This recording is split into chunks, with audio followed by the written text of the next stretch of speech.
Hello दोस्तों, आप सभी का गार्डर एकेडमी पे स्वागत है। दोस्तों, आज की इस वीडियो में हम क्लास 10 के अध्याय नंबर 1 की प्रश्नावली नंबर 1.2 का क्वेश्चन नंबर 5 देखेंगे, जो कि हमारे पास है। जांच कीजिए कि क्या किसी प्राकृत संख्या n के लिए संख्या 6n अंक 0 पर समाप्त हो सकती है। तो हमें ये बताना है कि कोई प्राकृत संख्या है तो वो 6n के लिए क्या 0 पर समाप्त हो सकती है, क्या उसका अंतिम जो अंक है वो क्या 0 आ सकता है, ये हमें बताना है।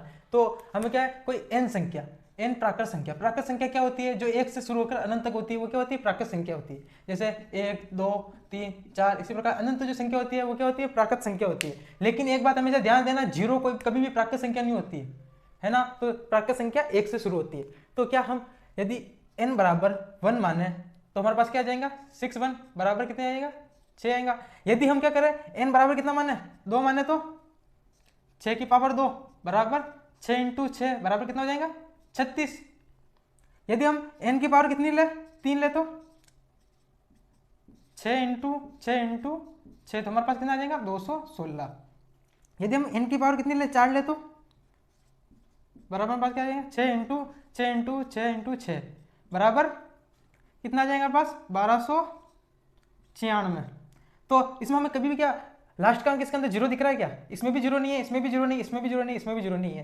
तो अब हम क्या करेंगे, हम इसका एक अभाज्य गुणनखंड करके देख लेते हैं क्या इसका 0 हो भी सकता है या नहीं हो सकता है। क्योंकि हम सारे करके तो हम देख सकते हैं नहीं कि 5 की पावर, फिर 6 की पावर, 7 की पावर, 8 की पावर, ऐसे तो बहुत बार करना पड़ जाएंगे। तो हम डायरेक्ट इसे करके देखेंगे कि हमें इसकी लास्ट का अंक है वो क्या 0 मिल सकता है क्या किसी के भी साथ। तो हम क्या करेंगे, इसका अभाज्य गुणनखंड कर लेंगे। तो मैं क्या करूँगा, 6 के अंदर 2 का चला जाएगा, 3 आ जाएगा, फिर वापस 3 का गया तो 1, तो इसका जोड़ा क्या बना, 2 इंटू 3 ये बना। तो क्या इसके अंदर 2 इंटू 3 है, मतलब इसके अंदर कभी भी इसके अंदर कोई सी भी ऐसी संख्या नहीं आएंगी जिसके अंदर अंतिम अंक क्या हो, 0 हो।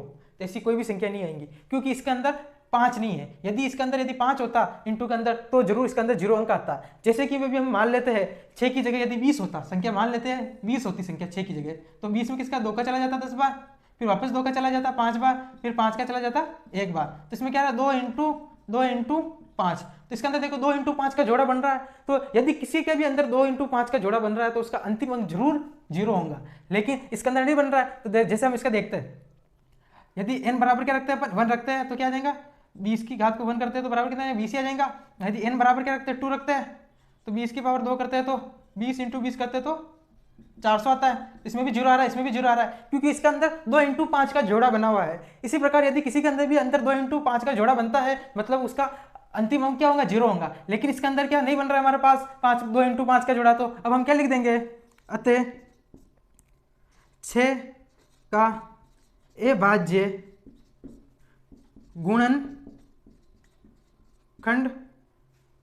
गुणनखंडन करने पर 2 इंटू 5 उपस्थित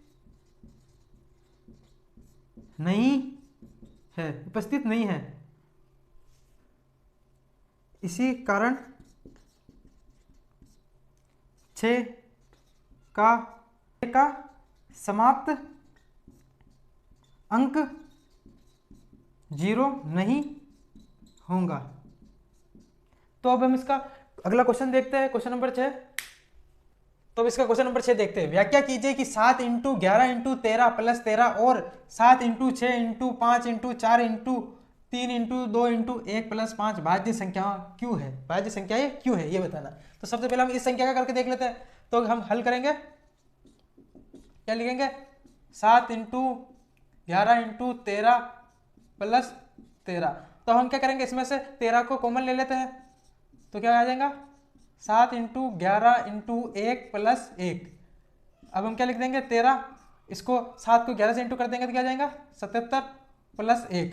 तो हमारा बाहर, तो ये 13 बाहर कॉमन है, तो इसका मतलब इसका एक गुणनखंड हो सकता है। 13 एक क्या गुणनखंड है, तो क्योंकि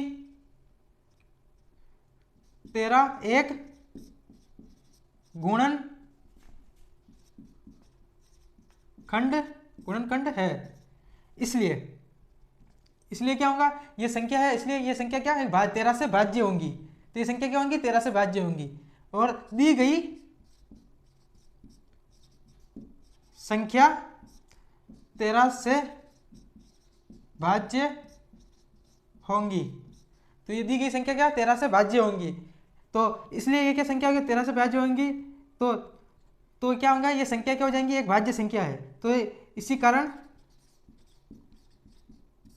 यह भाज्य संख्या है। तो अब हम, ये तो हो गया, अब हम इसका करके देखते हैं। तो 7 into 6 into 5 into 4 into 3 into 2 into 1 plus 5, तो 5 इसमें भी है, इसमें भी है, तो हम 5 को कॉमन ले लेते हैं, इंटू कर देते हैं 5, तो 5 को रहने देते हैं, हम बाकी सब संख्या लिख लेते हैं, प्लस 5।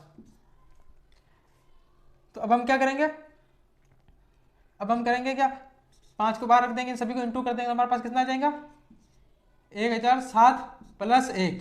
तो हम इसमें देखते हैं, इसमें क्या 5 क्या बाहर है, तो इसका गुणनखंड हो सकता है, तो क्या हम क्या लिखेंगे, चूंकि 5 एक गुणनखंड है, क्या है 5 क्या एक गुणनखंड है, इसलिए इस संख्या का 5 से भाज्य होंगी, ये संख्या क्या होंगी 5 से भाज्य होंगी, दी गई संख्या 5 से भाज्य होंगी, क्योंकि ये एक संख्या, तो ये इससे 5 से भाज्य, तो ये संख्या क्या है, एक भाज्य संख्या है, तो ये संख्या भाज्य संख्या है। तो अब हम इसका क्वेश्चन नंबर 7 देखते हैं। किसी खेल के मैदान के चारों ओर एक वर्ताकार पथ है, कोई खेल का मैदान है, उसके चारों ओर क्या है, एक वर्ताकार पथ है, ऐसा गोल सा एक पथ है। इस मैदान का एक चक्कर लगाने में सोनिया को 18 मिनट लगते हैं। इस पूरे मैदान का यहां से लेकर यहां तक एक चक्कर लगाने में कितना समय लगता है, सोनिया को 18 मिनट लगते हैं। जबकि इसी मैदान का एक चक्कर लगाने में रवि को कितना समय लगता है, 12 मिनट लगता है। और मान लीजिए कि वे दोनों एक ही स्थान और एक ही समान चाल पर प्रारंभ करके एक ही दिशा में चलते हैं, तो कितने समय बाद वे पूर्ण प्रारंभिक स्थान पर मिलेंगे। यदि सोनिया और रवि यहां से चलकर यहां तक चक्कर भी लगा के यहां पर दोनों वापस एक ही दिशा में चक्कर लगाए, तो कितने समय बाद वे दोनों यहां पर मिलेंगे, ये हमें बताना है। तो हम क्या करेंगे, सबसे पहले हल करेंगे इसे। तो हम क्या लिखेंगे, सोनिया को लगाने में लगा समय, एक चक्कर लगाने में सोनिया को कितना समय लग रहा है वो बताएंगे। तो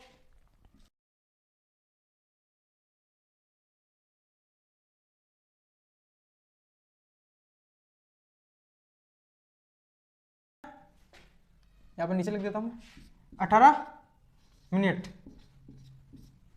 और अब देखते हैं रवि को एक चक्कर लगाने में लगा समय कितना है, 12 मिनट। तो हमें ये बताना है कि ये यहाँ से चक्कर लगाना दोनों साथ में प्रारंभ करेंगे, तो वापस कब ये पास एक साथ यहाँ पर मिलेंगे, प्रारंभिक स्थान पे दोनों एक साथ कब मिलेंगे, ये हमें बताना है। तो हम इसमें क्या करेंगे, एलसीएम ज्ञात करेंगे, यानी इसका ले से निकालेंगे। 18 और 12 का क्या करेंगे, हम ले से निकालेंगे। तो हम इसका ले से निकाल देते हैं, यहाँ पर 12 और 18 को साथ में लिखेंगे। अब इसके अंदर 2 का भाग दे देते हैं दोनों के अंदर, तो इसमें 6 बार चला जाएगा, इसमें 9 बार चला जाएगा। फिर से 2 का दिया तो इसमें 3 बार चला जाएगा, ये 9 का 9 ही रह जाएगा। अब 3 का देंगे तो 1 बार चला जाएगा और ये 3 बार।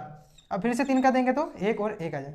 अब हम क्या करेंगे, यहाँ पर 2 इंटू 3 इंटू 3, तो 2 से 200 इंटू किया तो 4, और 4 का पारा 3 बार बोला तो 12, और 12 का पारा 3 बार बोला तो 36।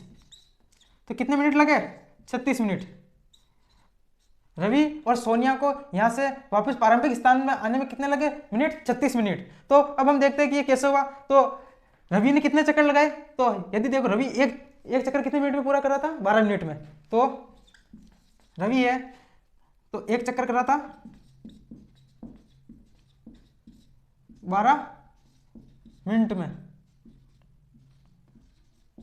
तो उसने कितने चक्कर किए।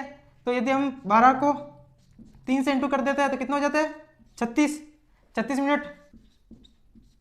तो रवि ने कितने चक्कर किए थे, 3 चक्कर किए, तभी तो 36 हो रहा है। और सोनिया एक चक्कर 18 मिनट में लगाती है, तो कितना होगा 18 इंटू 2, तो कितना हो जाएगा 36 मिनट।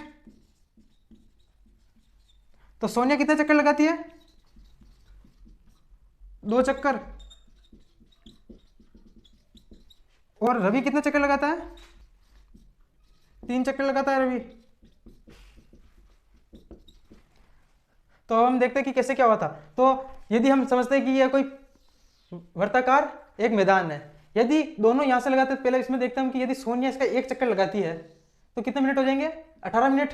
फिर वापस वो एक और चक्कर लगाती है तो कितना हो जाएंगे? 18 और जुड़ जाएंगे तो कितना हो जाएंगे? 36 मिनट हो जाएंगे। तो इसने 2 चक्कर ही लगाए। और इधर ही रवि, यदि रवि इस मैदान का एक चक्कर लगाता है यहाँ से यहाँ तक तो कितना मिनट लगता है उसको? 12। फिर वापस वो एक और चक्कर लगाता है, उसका कितना हो जाता? 12 और मिनट लगता तो 24 हो गया। फिर वो एक और चक्कर लगाता तो कितना हो जाता? 36 हो जाता। तो रवि कितने 3 चक्कर लगाता है और सोनिया कितने 2 चक्कर लगाते हैं, तब जाकर वो दोनों एक प्रारंभिक स्थान पर दोनों मिलते हैं। तो ये क्वेश्चन आपको समझ में आ गया होगा। आप इसका एक बार स्क्रीनशॉट ले लीजिए। तो दोस्तों, यदि आपको इस क्वेश्चन में कोई समझ में नहीं आया हो तो आप मुझे कमेंट करके जरूर बताएं, ताकि मैं इसको वापस और सही तरीके से आपको समझाने की कोशिश करूं। और यदि आपको इस अध्याय 1 को पूरे सारे वीडियो चाहिए तो आपको नीचे मैं प्लेलिस्ट दे दूंगा, उसमें आपको इसके सारे वीडियो मिल जाएंगे। और यदि ये वीडियो आपको अच्छी लगी है तो इसको लाइक जरूर करें और चैनल को सब्सक्राइब जरूर कर लें ऐसे ही वीडियो के लिए। धन्यवाद।